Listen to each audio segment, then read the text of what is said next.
Okay, so I'm going to take you guys through a sampling distribution and sample means problem now. I did the sample proportion one for yesterday. Due to a holiday miracle, you've come to possess an abundance of holiday-themed scented candles. This cheer-inducing smells include, but are not limited to, pumpkin spice, golden chestnut, winter pine, and apple cinnamon. Simply delightful. Past candle experience tells you that the burn life of these candles is approximately normally distributed. That is key. No, we're not going to need to check that n is greater than or equal to 30 this time.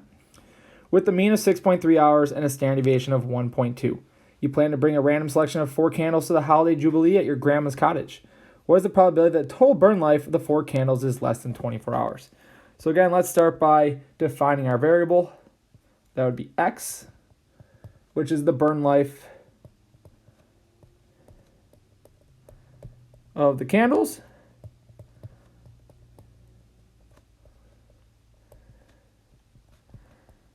And in this case, we're measuring it in hours based on what they gave to us there. Okay, so let's check that we have our 10% condition. So if we go and check that here, 10 times n is less than or equal to the entire population. Well, we only have 4 candles, so 10 times 4, that is 40. Okay, and we are going to go and assume that we have more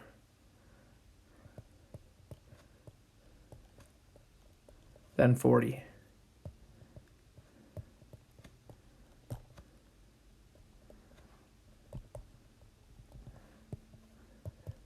Okay, so once we've checked our 10% condition rule, we can go ahead and find our standard deviation. So remember, the standard deviation of a sampling distribution of sample means is equal to the population standard deviation divided by the square root of n.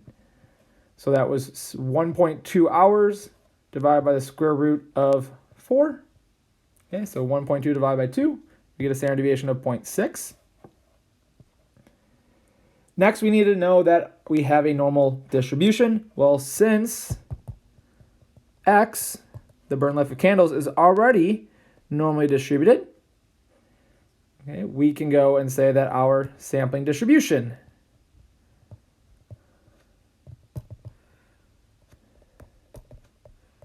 of sample means is also approximately normal. And in this case, it would have a mean of 6.5, or 6.3, sorry. And the standard deviation we just found of 0.6. Okay, remember, this comes right here. This is the same as the population mean. This is the population standard deviation divided by the square root of n that we found. Okay, so they want us to know what's the chances that we lay less than 24 hours. Well, if we're talking about that part there, we are talking about having a mean of less than 6 hours per candle. So what is the probability that a sample mean of these 4, we get an average of less than 6 hours? Be very cautious with notation. Make sure you are showing that that is a sample mean right there. Okay, we can go ahead and change this to our z-score.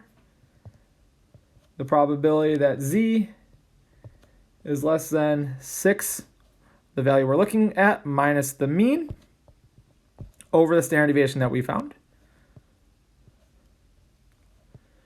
Okay, that would end up giving us a z-score of -1/2. So the probability that z is less than a -1/2 is 0.3085. Okay, so what does that tell us? Again, we always need to interpret now once we have that probability. There's about a 31% chance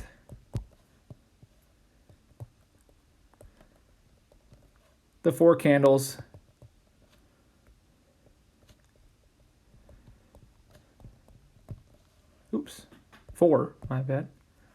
the 4 candles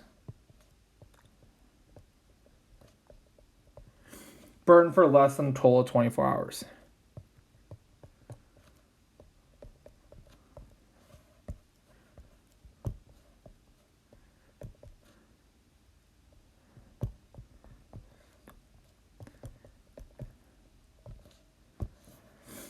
Okay, so that's in total. Again, eat one candle, then the next candle, and so forth. Make sure that when you interpret this, you're answering the question that we were being asked. We were being asked, what's the chance the total burn life of 4 candles is less than 24 hours? Okay, don't refer back to that mean of 6. So again, in every one of these problems, even if it's a sampling distribution of sample proportions, okay, we need to start off by defining our variable, check the 10% condition rule, which allows us to use our standard deviation, make sure we have a sample distribution that is normal, and state what that is, find your probability, and interpret.